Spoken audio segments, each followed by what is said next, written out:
Ustaz, kalau utangnya kita buat bikin yayasan atau pesantren itu bisa dikategorikan gorengan harus kita zakat? Iya, mestinya kalau utang yayasan utang umat, mestinya begitu. Saya juga sekarang punya nih utang yayasan 350 juta nih. Tapi itulah utang umat, itu bukan utang pribadi. Jadi kan kantor di MTC itu harganya berapa? 700. Saya waktu itu punya uang 300 udah di DP kan, dan langsung setelahnya DP udah menjadi sudah terbeli, bayar per bulan sekian, dan sudah saya nyatakan kepada anak-anak Makdis segera bikin. Saya bilang ini adalah wakaf buat yayasan. Cuma kata pihak pengurus harian di Makdis, saya katanya kalau sekarang atas nama wakaf susah ngurusnya, gak apa-apa lah wakaf secara lisan aja, tetapi masih nama Ustaz. Ya gak apa-apa kalau memang begitu, saya bilang, karena memang urusannya susah katanya. Ya baiklah, karena ini masih ada hubungan dengan masalah bank. Ya, sehingga nanti kalau sudah lunas langsung akan dibikin sertifikat wakaf langsung. Ya, saya juga berpikir kalau saya besok meninggal, apa sih gitu yang saya bawa nih? Belum sempat. Yang bisa diharapkan kalau meninggal apa gitu yang bisa amal bertambah ini. Ya udah, yang segitu aja diwakafkan gitu. Tapi masih punya utang karena memang belum. Ya, sekarang itu dibayar dari ya pemasukan sedikit-sedikit dibayar. Nah, baik. Ada lagi pertanyaan yang lain? Ya. Ada teman saya, ada ini orang tuanya meninggal, terus dia dapat wasiat. Wasiatnya begini, itu nggak tahu wasiat atau bukan. Rumah yang ini jangan dijual katanya. Jadi anak-anak itu, nah itu termasuk hukumnya si wasiat itu gimana? Iya. Kalau kalimat itu adalah wasiat kemaslahatan duniawi. Yang tentunya besok atau lusa bisa berubah kondisi, tentunya tidak ada yang dapat menghalangi untuk dijual. Kalau sekiranya sekarang anak-anak sepakat rumah ini kita jual, kita bikin pesantren, kan lebih maslahat itu. Mungkin orang tua berkata begitu itu dalam artian kalian harus ingat kepada orang tua. Nah, ini mah jangan dijual biar bisa bertemu di sini, bisa berkumpul di sini. Tapi itu kan pikiran orang tua pada waktu itu. Mungkin kalau orang tua yang meninggal bisa bangun lagi, boleh jadi ya rubah aja deh, nggak apa-apa. Iya, karena dia kan nggak tahu kondisi masa mendatang kan gitu. Itu kan bayangan pada waktu itu. Dan itu bukan wasiat yang mesti dipegang. Wasiat yang mesti dipegang terkait dengan wasiat untuk anak, artinya kalau orang tua berwasiat, ini masjid jangan sampai tidak makmur, wasiat. Begitu. Ini adalah madrasah, harus dimakmurkan, harus diurus oleh kalian. Itu wasiat yang paling tepat. Bukan wasiat urusan harta, karena urusan harta sudah ada ketetapan wasiat dari Allah. Kalau buat anak-anak, atau umpamanya orang tua berkata, bapak tahu anak perempuan lebih memerlukan harta, anak laki-laki maju usahanya, bapak berwasiat laksanakan syariat Allah. Itu wasiat yang paling bagus tuh. Dan silahkan nanti tolong menolong antara satu dengan yang lain. Itu wasiat yang sangat bagus.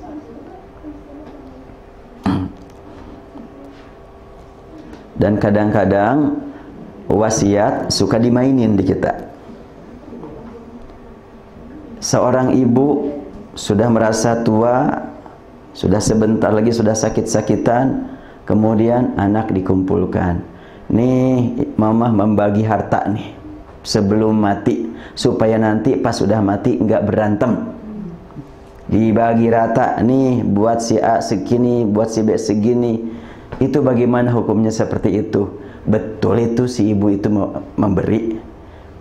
Ketika pamannya asina, wah makasih mas, sekarang mau saya jual, pasti dilarang itu. Kan udah dikasihin. Enggak, jangan sekarang, nanti diambilnya setelahnya mati. Itu wasiat yang bertentangan dengan ajaran Allah. Namanya memberi tapi isinya wasiat batil itu. Namanya wasiat tapi hibah. Ya disebut aja hibah. Tapi pas mau dijual nggak boleh. Lah, kenapa?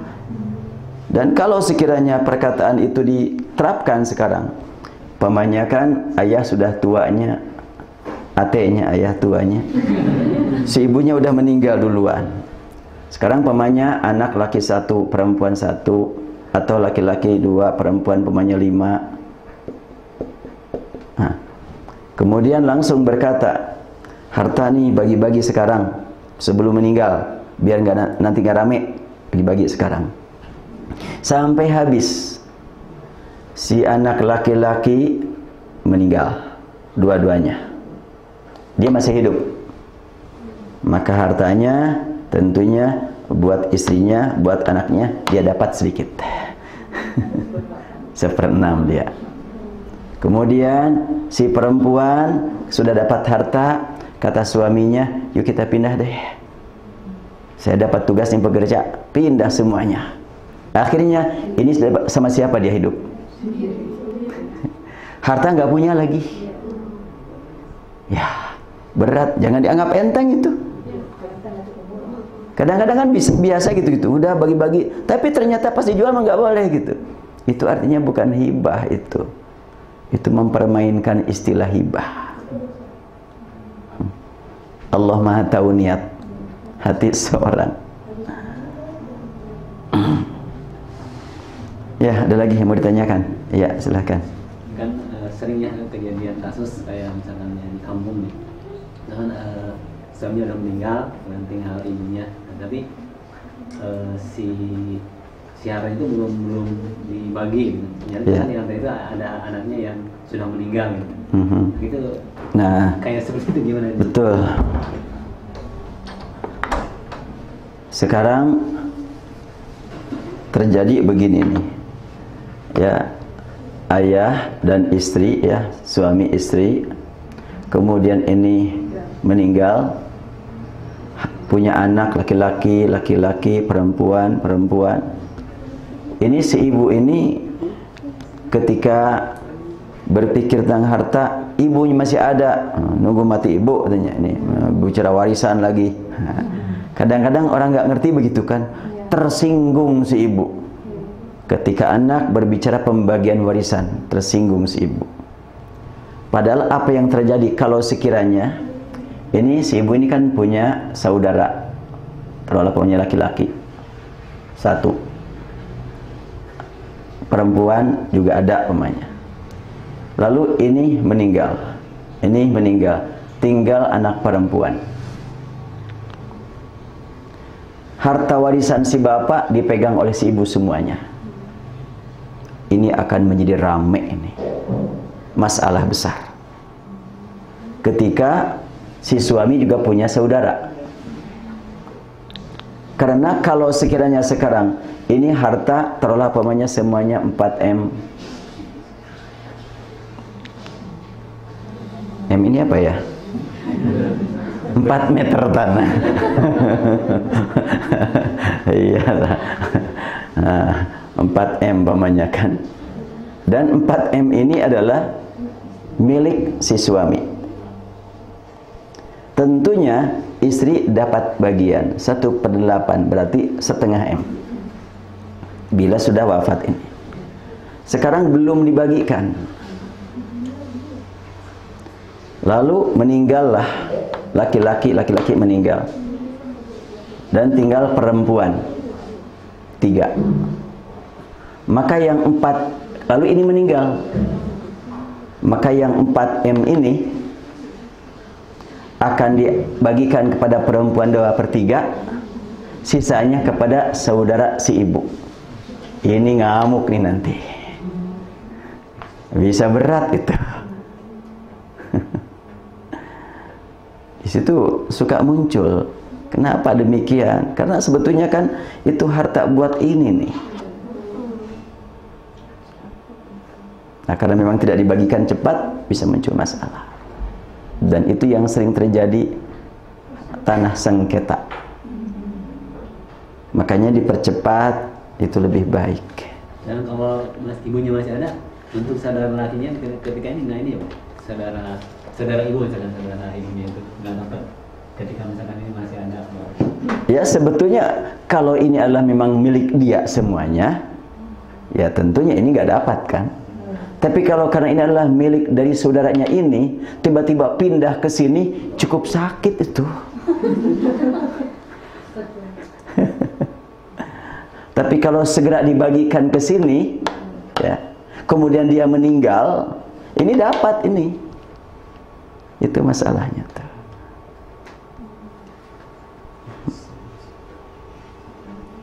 Ustaz, kalau itu kan bagian untuk di masalah sengketa di dunianya, kalau urgensi syariatnya segera dibagikan tuh. Ya, Islam itu sangat memperhatikan kemaslahatan dunia akhirat. Apabila memang untuk kemaslahatan akhirat dan di dunia menimbulkan masalah, itu tidak Islami. Di Islam itu memperhatikan kemaslahatan dunia untuk akhirat.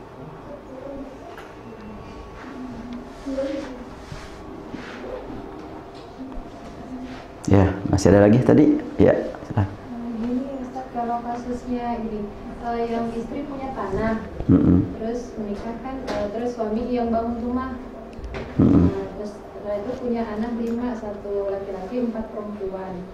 Terus yang suami meninggal, bapaknya meninggal, terus ya maksudnya pikiran dulu yang yang rumah ini dibagi rata gitu. Terus tapi yang istri, yang ibu bilang kalau untuk yang rumah ini nggak usah dibagi-bagi, tapi yang nanti yang apa, kan nanti berkeluarga nih anak-anak yang nggak mampu, yang boleh tinggal di sini, yang mampu ini misalnya mampu mapan gitu harus keluar gitu gimana? Yang tepat pembagian dilakukan secara Islami.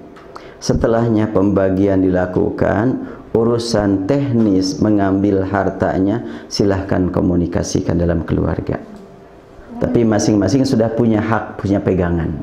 Tapi kan ini maksudnya karena tanahnya biasanya kan tanahnya ibu yang punya, yang bangun rumahnya yang bapaknya, itu gimana? Iya, jadi memang nilai rumah adalah milik harta warisan ya, tapi tanahnya bukan. Silahkanlah diperhitungkan. Iya, tinggal begitu sebetulnya. Itu urusan teknis. Tapi yang jelas harus diperjelas dulu harga rumah berapa, harga tanah berapa. Harus diperjelas itu. Jadi kalau yang itu sebenarnya kayaknya kalau ini kan secara harus diuangkan kayaknya, kalau yang seperti itu karena warisan ini ya karena. Iya. Kan bisa saja diuangkan itu secara angka tanpa uangnya ada, kan bisa saja. Jadi ini rumah ini adalah milik si A umpamanya senilai sekian, milik si B senilai sekian, kan sudah bisa begitu saja karena anaknya beda-beda laki-laki dan perempuan, sudah dibagi-bagi umpamanya secara kepemilikan. Akhirnya kata si A, udahlah uang kamu dari rumah ini saya bayar ya. Kan bisa begitu tuh. Dibayar sehingga menjadi milik dia, terserah itu. Tidak mesti dijual keluar. Kalau umpamanya di antara ahli waris yang membeli, bagus itu. Ya, wallahu a'lam. Masih ada lagi? Kalau yang namanya harta sampai yang kecil-kecil berarti mendetail atau gimana tuh, perhitungannya misal perabot ini bahasa itu kan agak itu dimusyawarahkan saja. Dimusyawarahkan apakah yang akan dibagikan ini sampai kepada masalah terkecil termasuk peci butut ataukah memang ini dipisahkan, ini adalah terserah siapa yang perlu. Yang akan dibagikan ini yang besar-besar bawahnya, bisa begitu. Kalau ayah saya dulu pas wafat memang nggak ada harta yang bisa dibagikan. Ayah saya nggak punya, jadi sawah nggak punya, kebun nggak punya, hanya ada rumah, dan rumah itu adalah sudah diikrarkan oleh ayah masih hidup buat ibu yang sekarang masih hidup, sehingga pas beliau wafat sudah beres, nggak ada masalah sih, habis sekarang dibagikan.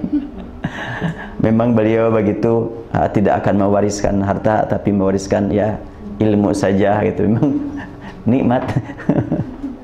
Ya kan ayah saya itu termasuk yang apa istilahnya secara ekonomi itu sangat di bawah. Beliau hanya dapat gaji PNS sebagai guru SD dan tidak punya penghasilan lain kecuali itu. Nah, sehingga pas beliau wafat itu udah aman-aman aja.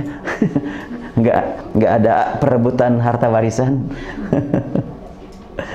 Tapi ya beliau nasihatnya itu yang paling berharga. Nasihatnya dan doanya yang paling berharga. Saya kalau ingat kepada ayah itu, bagaimana beliau mendidik saya, mengajar saya, sulit saya mengikuti gaya beliau. Ketika saya masih kecil, dengan kakak saya, waktu sholat tarawih itu, wah lari-lari kan, main-main, ya anak namanya juga, mengganggu yang lain tanpa sadar. Habis sholat tarawih itu langsung dipanggil, saya dengan kakak saya Pak Saifuddin dipanggil. Beliau dengan lemah lembut bicara, sampai saya dengan kakak saya nangis tanpa dimarahi, nangis saja berdua. Padahal beliau tidak menangis, dengan lemah lembut. Ini yang sulit saya ikuti beliau, itu gaya beliau. Dan rasanya saya tidak pernah dihukum oleh saya, nggak pernah. Walaupun digini nggak pernah. Tapi gaya beliau lah, begitulah caranya. Dan itu katanya, wallahu alam, beliau berubah total seperti itu setelahnya ibu saya meninggal. Melihat saya masih kecil, nah berubah beliau. Sebelumnya sempat juga lah gitu, kayak umum lah gitu. Tapi ibu saya meninggal, berarti itu manfaatnya besar sekali buat beliau, bagaimana cara mendidik anak.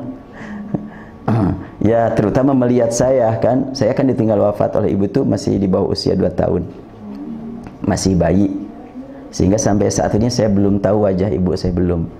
Kan ada fotonya, ada di bebek, belum ada waktu itu. Belum ada Facebook waktu itu. Foto ada tapi udah rusak, foto hitam putih, udah rusak, udah nggak jelas wajahnya. Dan manfaatnya buat saya gitu, tidak tahu wajah beliau sangat bermakna buat masalah akidah. Karena saya tidak tahu wajah beliau, sehingga saya tidak pernah mimpi ketemu beliau. Padahal saya sering mimpi ketemu ayah. Landasan akidahnya apa? Pendidikan akidahnya. Kalau sekiranya mimpi ketemu orang meninggal itu punya arti dengan hadirnya orang meninggal datang nengok gitu ya, kenapa ibu saya nggak pernah nengok saya gitu? Saya sering mimpi ketemu ayah, tapi tidak pernah mimpi ketemu ibu. Karena memang nggak ada rekaman di benak saya tentang wajah ibu. Sedangkan wajah ayah rekamannya ada. Saya sering mimpi ketemu beliau gitu, tapi ketemu ibu nggak pernah. Itu bisa dipahami makanya bahwa mimpi itu tidak selalu punya makna lah. Jangan sampai bingung memikirkan mimpi. Kemarin ada seorang gadis di bawah ibunya datang ke saya. Dia sejak beberapa bulan sering mimpi buruk terus. Kata dia, harus bagaimana Ustaz? Tanya, kok saya sering mimpi buruk? Saya bilang, ukhti itu sering mimpi buruk karena memikirkan mimpi buruk yang sebelumnya. Mimpi kemarin buruk difikirkan, muncul lagi mimpi buruknya. Itu ada rekaman kemarin, itu muncul lagi. Itu harus bagaimana? Sudah, kita sekarang menghadap kepada Allah. Setiap mau tidur, saya bilang, berwudu, sholat, sambil nunggu tidur, baca Quran yang hafal. Berserah diri kepada Allah, mau mimpi lagi, mau enggak, silahkan aja. Insya Allah akan tenang. Jadi sebetulnya itu adalah mimpi buruk karena memikirkan mimpi buruk itu. Dia itu nanya, apa itu nggak ada yang guna-guna katanya. Jangan nuduh. Atau bukan kemasukan jin, tuh jin lagi dituduh. Kata jin, enak aja nuduh. Nggak ada yang mempergunakan, yang berbuat jahat kepada kamu. Itu berbahaya itu. Dan itu begitu. Ternyata dia sering mimpi buruk itu sejak datang untuk dibekam, yang membekam meruqyah dia. Nah sejak diruqyah mimpi buruk terus. Lah kalau begitu, ini ruqyah ini gimana ya? Ruqyah itu ada syariatnya, tapi prakteknya banyak yang melanggar syariat ini. Ruqyah di kita itu. Makanya ya saya tegaskan kepada dia, sekarang sudah jangan banyak dugaan-dugaan, sebab akan semakin diperalat oleh syaitan. Ketika banyak dugaan-dugaan, setan senang itu banyak dugaan seperti itu. Maka langsung jadi diulang-ulang mimpi buruk terus sehingga bisa muncul tuduhan kepada siapa-siapa. Ya akhirnya itu aja. Dan saya memang punya dalil pribadi lah urusan mimpi yang tadi itu. Kemudian ada mimpi yang sebetulnya positif. Saya pernah mimpi meninggal sampai dikafani, sampai dibawa ke kubur. Pas bangun, saya buka tafsir mimpi Ibnu Sirin. Di situ keterangannya, barang siapa yang mimpi meninggal sampai dikubur, berarti memang sebentar lagi meninggal gitu. Ya udah kalau gitu, kalau sekiranya ini memang benar, maka saya luruskan niat mencari ilmu. Waktu itu saya masih di luar kan. Saya mencari ilmu sekarang bukan mencari ijazah. Saya ingin husnul khotimah, biar kalau meninggal di sini saya dapatkan mati syahid gitu aja lah. Udah beres, gak usah jadi pikiran kan. Udah semakin ya meningkatkan kekhusyuan ibadah saja. Kapan itu saya mimpi mati itu? Itu tahun 84. Berarti udah 30 tahun sampai sekarang. Iya, 30 tahun ternyata. Tapi mimpinya salah saja. Makanya ya gak selalu punya arti lah mimpi. Yang paling berarti buat saya adalah mimpi ada yang ngetuk pintu. Nah itu mah berarti. Tutup pintu langsung bangun. Alhamdulillah ada yang membangunin. Nah, itu sering itu. Saya sering, terutama kalau menghadapi ujian. Itu kan kalau di Mesir itu musim panas, malam itu kan susah tidur. Tidur menjelang sudah subuh. Kemudian sebentar lagi kan berangkat mau ujian. Ya udah. Saya tidur dulu habis subuh. Saya minta bantuan kepada tetangga. Tolong sebelah nanti jam 7 bangunin ya. Nah, udah. Itu 5 menit sebelum jam 7 ada yang ngetuk pintu. Saya terbangun langsung gitu. Pas orang itu membangun, udah bangun ya? Udah, saya baru mau ngebangunin katanya. Ya udah, bangun. Memang ada yang ngetuk pintu soalnya. Nah itu mah mimpi ada yang ngetuk pintu langsung terbangun. Bagus itu mah. Itu sering saya itu. Jadi memang ya sebelum tidur mohonlah kepada Allah Subhanahu wa taala agar bisa bangun jam sekian gitu. Tapi begitu caranya gitu. Ya baik, udah lewat jam 5 20 menit, kita akhiri. Ini belum selesai ya bab waris ini. Masih ya, kita lanjutkanlah minggu depan. Subhanakallahumma bihamdik nasyhadu an la ilaha illa anta nastaghfiruka wa natubu ilaik.